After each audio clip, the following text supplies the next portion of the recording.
कमलनाथ तो यहाँ तक कह दिए कि कौन है अखिलेश वखिलेश। कांग्रेस पार्टी चारों खाने चित्त हो गई और भारतीय जनता पार्टी की सरकार बनी। तो क्या लगता है कि उत्तर प्रदेश के उपचुनाव में क्या देखने को मिलेगा ये गठबंधन, या फिर अखिलेश यादव देश के बड़े चेहरे हैं, उत्तर प्रदेश की सबसे बड़ी पार्टी, देश की तीसरी बड़ी पार्टी है।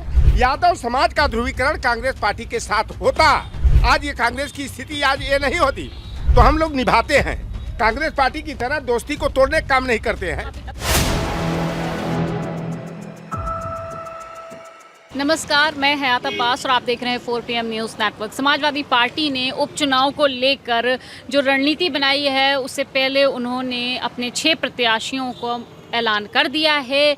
बड़ा सवाल ये है कि जिस तरह से लोकसभा चुनाव इंडिया गठबंधन ने एकजुट होकर लड़ा था, क्या समाजवादी पार्टी और कांग्रेस फिर से दोबारा इस गठबंधन में नजर आएंगे? उपचुनाव में गठबंधन रहेगा या नहीं रहेगा? तमाम सवाल जानने के लिए हम समाजवादी पार्टी के नेता हमारे साथ हैं, राम निशांत लोटन जी।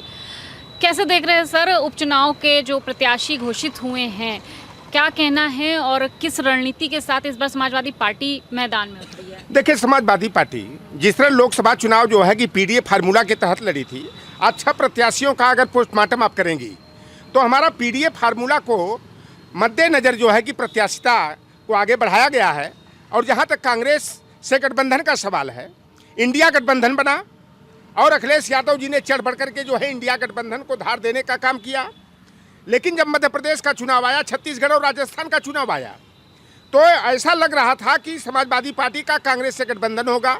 और हम लोगों का ये था कि 2018 का मध्य प्रदेश का चुनाव हुआ, वहाँ 4 सीटों पर जो है सपा जो है कि रनर थी, एक सीट बिजावर की हम जीते थे और एक जो बिजावर का विधायक जीता था, उसी के समर्थन से जो है कमलनाथ जो है 15 महीने के लिए जो है मध्य प्रदेश के मुख्यमंत्री बने थे। वहाँ पर हम लोगों को 8 सीट हम लोग मांग रहे थे गठबंधन के तहत। लेकिन कांग्रेस पार्टी ने कुछ आरएसएस विचारधारा के लोग जो कांग्रेस में हैं, उन लोगों ने जो है कि नेतृत्व को भ्रमित करने का काम किया और कमलनाथ की वहाँ पर जो है कि पूरी चली, जिसका नतीजा होगा कमलनाथ तो यहाँ तक कह दिए कि कौन है अखिलेश वखिलेश, यानी कि मैं जानता ही नहीं हूँ। और जिसका परिणाम हुआ कि कांग्रेस पार्टी ने जिस तरह सपा को दरकिनार वहाँ पर किया और कांग्रेस जहाँ वहाँ सरकार बनाने की स्थिति में थी, छत्तीसगढ़ और राजस्थान में सत्ता में पुनर्वापसी की स्थिति थी, कांग्रेस पार्टी चारों खाने चित्त हो गई और भारतीय जनता पार्टी की सरकार बनी। मध्य प्रदेश हरियाणा का जो चुनाव संपन्न हुआ, इसमें भी कयास लगाए जा रहे थे कि कांग्रेस पार्टी जो है कि 4-5 सीटें समाजवादी पार्टी को देगी। और मैं बता दूं, हरियाणा का जो समीकरण है, अहिरावल क्षेत्र है और आपका जो है कि रेवाड़ी का क्षेत्र है, यह यादव लैंड कहा जाता है। इसके अलावा झज्जर है, पलवल है, चाहे गुड़गांव है, यहाँ भाई यादव वहाँ प्रभावशाली हैं। और कुल मिलाकर 28-29 सीटें ऐसी हैं कि यादव समाज ही हराने और जिताने की भूमिका में रहता है। और समाजवादी पार्टी को जिस तरह दुत्कारने का काम कांग्रेस पार्टी ने किया, उसका परिणाम आ गया कि कांग्रेस जहां सरकार बना रही थी और तमाम राजनीतिक विशेषज्ञ जो है, राजनीतिक पंडित, अखिलेश यादव ने तो पहले ही कहा था हमें मकसद ये है हमारा इस गठबंधन का कि भाई हम भारतीय जनता पार्टी को नहीं जिताना चाहते हैं। तो क्या लगता है कि उत्तर प्रदेश के उपचुनाव में क्या देखने को मिलेगा ये गठबंधन, या फिर जो देखिए हरियाणा का जो चुनाव आया और हमारे लगता है कि राष्ट्रीय अध्यक्ष जी को यह अंदेशा हो गया कि कांग्रेस पार्टी मध्य प्रदेश की तरह ही रवैया हमारे साथ अपनाएगी। और निश्चित रूप से एक मैसेज जाता कि सपा का जब गठबंधन होता, अखिलेश यादव देश के बड़े चेहरे हैं, उत्तर प्रदेश की सबसे बड़ी पार्टी, देश की तीसरी बड़ी पार्टी है।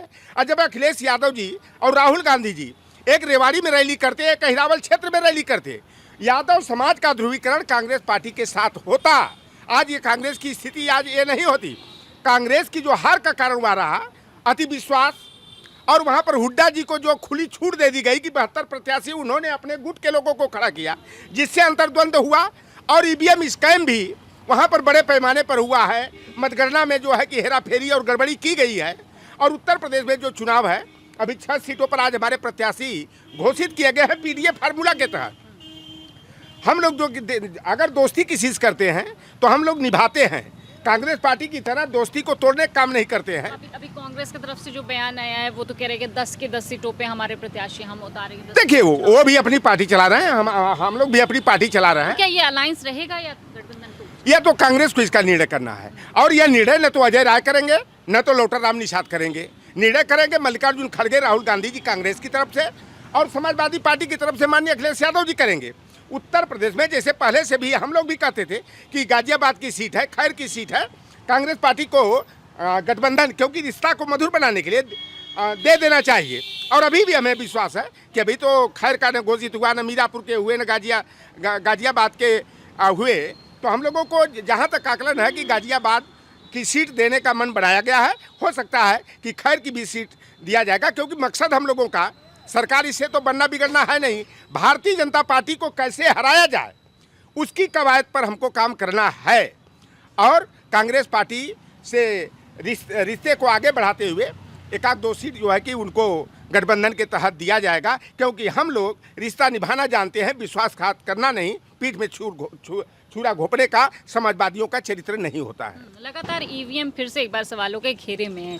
क्या लगता है उपचुनाव भी है तो क्या ईवीएम के लिए कुछ विपक्ष कोई विरोध प्रदर्शन करेगा या कुछ इस पर सवाल हो रहे हैं, तो इस पे कुछ देखिए, राष्ट्रीय अध्यक्ष जी अखिलेश यादव जी ने भी कहा था जब ईवीएम हम लोग ईवीएम का विरोध करने की बात करते थे तो उन्होंने कहा ईवीएम से ही सरकार बनाना है और ईवीएम से सरकार बनाने के बाद भी हमारा ईवीएम पर भरोसा नहीं है कि और हम ईवीएम से ही सरकार बना करके ईवीएम को हटाएंगे, मतपत्र से चुनाव कराएंगे। और जो हरियाणा में हुआ है बड़े पैमाने पर ईवीएम स्कैम हुआ है, मतगणना में गड़बड़ी की गई है, नहीं तो वहाँ पर कांग्रेस की सरकार हर हाल में बननी थी। लेकिन पूरा जो है कि कवायद जो है भारतीय जनता पार्टी पहले की, यहाँ पर जो उपचुनाव हो रहा है आप देख लीजिए, योगी आदित्यनाथ जी जिस तरह नंगा नाच कर रहे हैं, 10 में 8 सीट हम लोग जीतेंगे और भारतीय जनता पार्टी को चारों खाने चित किया जाएगा, धूल चटाया जाएगा, हमारा पीडीए आगे बढ़ेगा और इसी फार्मूला के तहत 2027 का भी चुनाव हम लोग लड़ेंगे, जीतेंगे, भाजपा को हटाएंगे।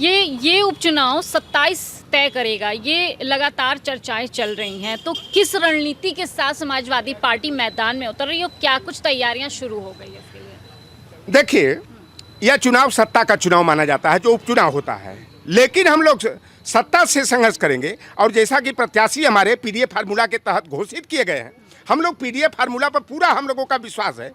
यह है कि भारतीय जनता पार्टी बसपा को डरा धमका करके वह वोट कटवा के रूप में उसको आगे करना चाहती है, लेकिन उससे हमारी सेहत पर कोई असर नहीं पड़ेगा क्योंकि सब लोग समझदार है। आज का आम मतदाता समझदार हो गया है क्योंकि भारतीय जनता पार्टी को चोट पहुंचाना है, जवाब देना है। जैसे कमर तोड़ महंगाई का मुद्दा हो, चाहे बेरोजगारी का मुद्दा हो, चाहे पेपर लीक का मुद्दा हो, यह मुद्दा भी जो है निश्चित रूप से सपा के लिए लाभकारी रहेगा और समाजवादी पार्टी जो है पूरी मजबूती के साथ हमारे जो कैडर के लोग हों, चाहे बूथ में हो चाहे सेक्टर में हो, उनको जिम्मेदारी दे दिया गया, दिशा निर्देश दे दिया गया है कि अपने मतदाताओं को सहेज करके, जोड़ करके और हम लोगों को मजबूती से जो है कि उपचुनाव को लड़ना है और भारतीय जनता पार्टी को सबक सिखाना है। और योगी जी तो ऐसा देख ही रही हैं, अयोध्या में हर हफ्ता जो है कि भाग दौड़ कर रहे हैं। लग रहा कि क्योंकि योगी जी को ऊपर से हाईकमान मोदी और अमित शाह ने डंडा चलाया है कि अगर जो है 10 में 8 सीटें नहीं जीते तो आपको सत्ता से बेदखल किया जाएगा, मुख्यमंत्री की कुर्सी आपसे छीनेगी। इसलिए जो है कि योगी आदित्यनाथ जो है इस चुनाव को जो है एन केन प्रकार जीतने का जो है काम कर रहे हैं और प्रशासनिक दबाव बनाने की रणनीतियों पर चल रहे हैं। लेकिन लाख कवायद कर ले, कोई भी रणनीति बना ले, भारतीय जनता पार्टी की सारी रणनीति फेल होगी। समाजवादी पार्टी पीडीए फार्मूला के साथ जो है चुनाव जीतेगी, भाजपा को सबक सिखाएगी। बिल्कुल, तो ये उपचुनाव 27 तय करेगा कि किसका होगा 27 में बोलबाला, कौन बनेगा सीएम। तो ये काफ़ी रोमांचक उपचुनाव है और कौन बाजी मारेगा ये तो समय बताएगा। दोनों दमखम के साथ हैं, इंडिया गठबंधन साथ रहेगा या नहीं ये तो वक्त ही बताएगा। लेकिन फिलहाल समाजवादी पार्टी अपनी रणनीति के साथ पूरी तैयारी के साथ मैदान में है। तमाम इसी तरह के अपडेट के लिए 4PM देखते रहिए। कैमरा पर्सन सत्यनारायण के साथ मैं हयात अब्बास, 4PM न्यूज़।